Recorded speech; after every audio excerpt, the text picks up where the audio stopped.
Praise the lord. ప్రభువైన యేసుక్రీస్తు నామములో ఈ కార్యక్రమాలు వీక్షిస్తున్న మీ అందరికీ హృదయపూర్వకమైన వందనాలు తెలియచేస్తున్నాం. పరిశుద్ధ గ్రంథములో నుండి మొదటి తిమోతికి రాసిన పత్రిక 3వ అధ్యాయము 16వ వచనాన్ని చదువుతున్నాం. దైవ భక్తిని గురించిన మర్మము గొప్పదని, ఆయన సర్వశరీరుడుగా ప్రత్యక్షపరచబడి ఉన్నారని, ఆత్మ విషయములో నీతిపరుడు ఇదిగో రక్షించబడినట్లుగా దేవుని వాక్యం ఇక్కడ తెలియచేస్తూ దైవభక్తి గురించిన మర్మము గొప్పదని వాక్యము చెబుతున్న మాట. ఈరోజు దైవభక్తి అనేది దేవుని మీద ఉండవలసినటువంటి భయముతో కలిగినటువంటి భక్తిని గురించి, ఆ మర్మము గొప్పదని పౌలు గారు ఇక్కడ చెప్తున్నటువంటి మాట. పరిశుద్ధమైనటువంటి ఈ సమయంలో దైవభక్తి చేస్తున్నటువంటి వారు మర్మమును గురించి గొప్పదిగా చెబుతున్నటువంటి విషయాలను మనము గమనించాలి. అపోస్తుల కార్యములలో 17వ అధ్యాయములో 23వ వచనాన్ని మనం చదువుతున్నప్పుడు, కాబట్టి మీరు తెలియక దేని యందు భక్తి కలిగి ఉన్నారో దానినే మీకు ప్రచురింప చేయుచున్నామని పౌలు గారు ఇక్కడ చెప్తూ, దేని యందు మీరు భక్తి కలిగి ఉన్నారో దాని విషయములో నేను ప్రచురము చేస్తున్నాను. ఈ వాక్యమును బట్టి యేసుక్రీస్తునందు దైవ భక్తిని గురించి మర్మము గొప్పదని ప్రతి ఉదయము కూడా ప్రచురము చేయటం అనగా దేవుని వాక్యమును అనేక మందికి పంపించటము, ఇది దైవభక్తిని గురించినటువంటి మర్మముతో కూడినటువంటి వాక్కులు.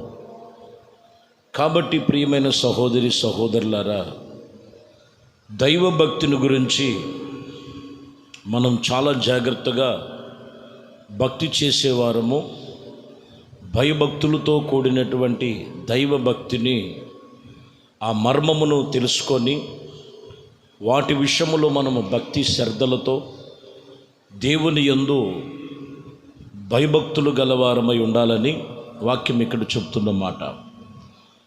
ఎందుకంటే చాలామంది కూడా ప్రార్థన చేస్తున్నాం, చర్చికి వెళ్తున్నాం, వాక్యం వింటున్నాం అని దైవభక్తి చేస్తున్నట్లుగా కనపడతారు. కానీ యాకోబు పత్రికలో 1వ అధ్యాయము 26వ వచనం ఉంటుంది. ఎవడైనను నోటికి కళ్ళెము పెట్టుకొనక తన హృదయమును మోసపుచ్చుకునేవారు భక్తి గలవాడై అనుకున్న ఎడల వాని భక్తి వ్యర్థమే.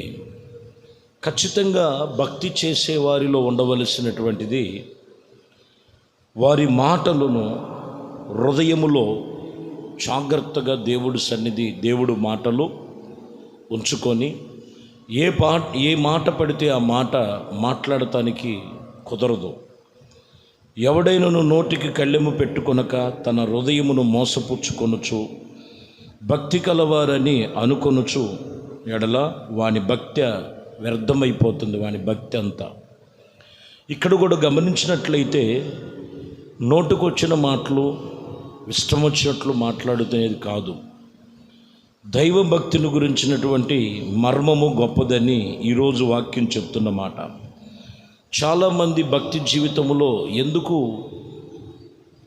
బలహీనులైపోతున్నారు, భక్తిహీనులైపోతున్నారంటే నోటి మాటను వారు తమ హృదయములను మోసపుచ్చుకునే ఆలోచన తలంపులు కలిగి దేవుడికి దేవుడి వాక్యానికి విరోధముగా చేస్తున్నటువంటి విషయములో వారు అనేకమైన విషయాలలో వ్యర్థమైపోతుందని ఇక్కడ యాకోబు రాసినటువంటి మాటలు మనము చూడొచ్చు.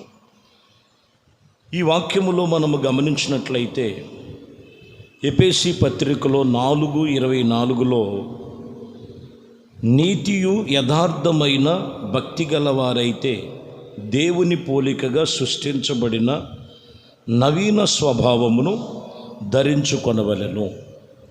ఇక్కడ గమనించాలి, భక్తిలో నీతి ఉండాలి.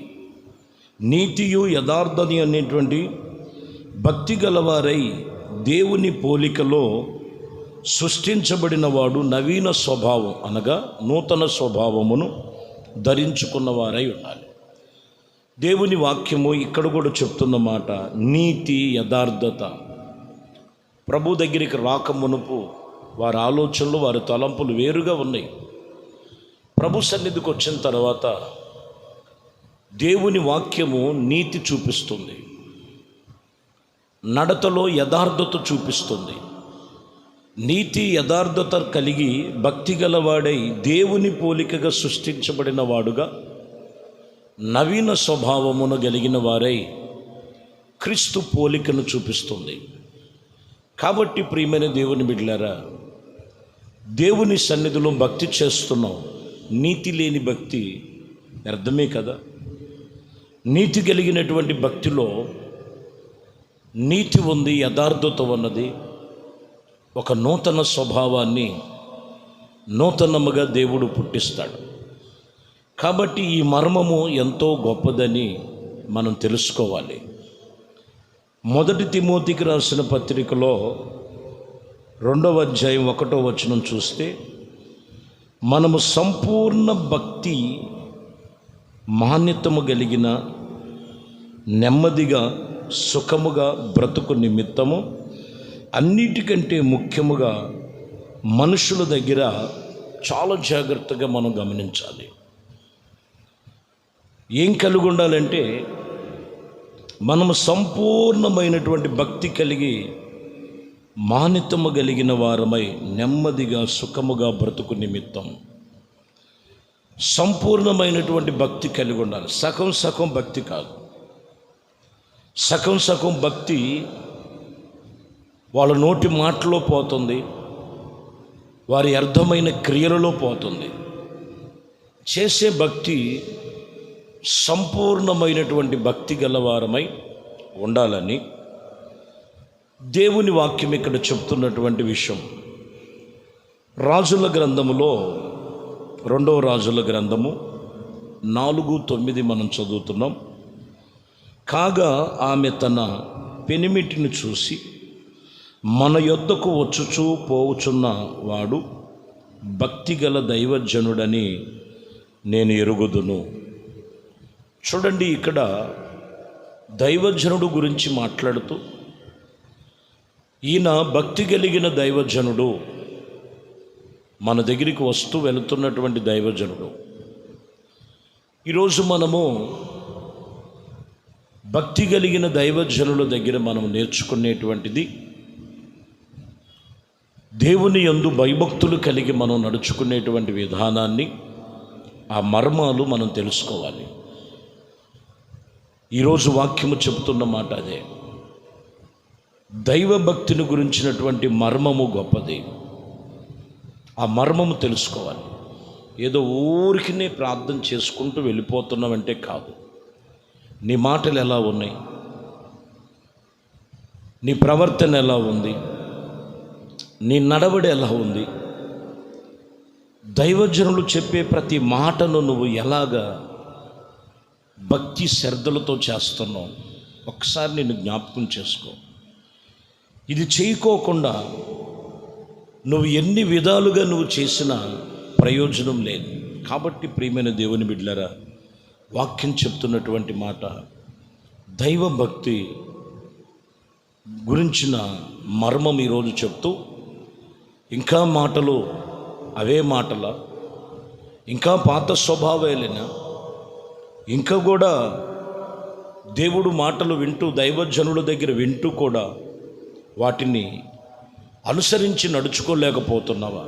ఈ ఉదయమే ప్రభు నీతో మాట్లాడుతున్న మాటలో కాబట్టి దైవభక్తిని గురించినటువంటి మర్మాన్ని నువ్వు తెలుసుకొని పాతవి గతించాలి, సమస్తము నూతనమైతే నీ ప్రార్థన వింటాడు, నీ ప్రార్థనకి జవాబిస్తాడు, నువ్వు చేస్తున్న భక్తికి ప్రతిఫలమిస్తాడు. ఆయన పేరు నజరేయుడైన యేసు. కాబట్టి ఏ స్థితిలో నువ్వు భక్తి చేస్తున్నావో కాస్త మెలకువ కలిగి ఆ మర్మము తెలుసుకొని దైవభక్తిని గురించినటువంటి ఇదిగో నీవు గొప్పదని నువ్వు తెలుసుకొని ఇక మీదట నన్ను సరిచేసుకొని ఆత్మీయతలను కట్టుకో. నువ్వు చేస్తున్న భక్తికి దేవుడు ప్రతిఫలమిచ్చునుగాక. ప్రార్థన. పరిశుద్ధుడా, ప్రేమ కలిగిన తండ్రి, దయగలిగిన మా ప్రభువా, మీ ఘనమైన శ్రేష్టమైన నామానికి స్తోత్రాలు స్తుతులు చెల్లిస్తున్నాం. మీ కృపా దయా సంకల్పమును బట్టి దైవభక్తిని గురించిన మర్మములు ఈ ఉదయం తెలియచేస్తున్నారు. అట్టి మర్మములు తెలుసుకొని నోటి మాటల్లో, హృదయ ధ్యానములో, నీతి క్రియలలో ఇదిగోనైనా దైవజనుల యొక్క భక్తి విషయములో అనుసరిస్తూ తము తాము సరిచేసుకొని దైవ భక్తి గలవారుగా దీవించి ఆశీర్వదించమని యేసుక్రీస్తు నామములో ప్రార్థించి వేడుకొనుచున్నాము తండ్రి. ఆమేన్. ప్రభు మిమ్మల్ని దీవించి ఆశీర్వదించునుగాక. ఆమేన్.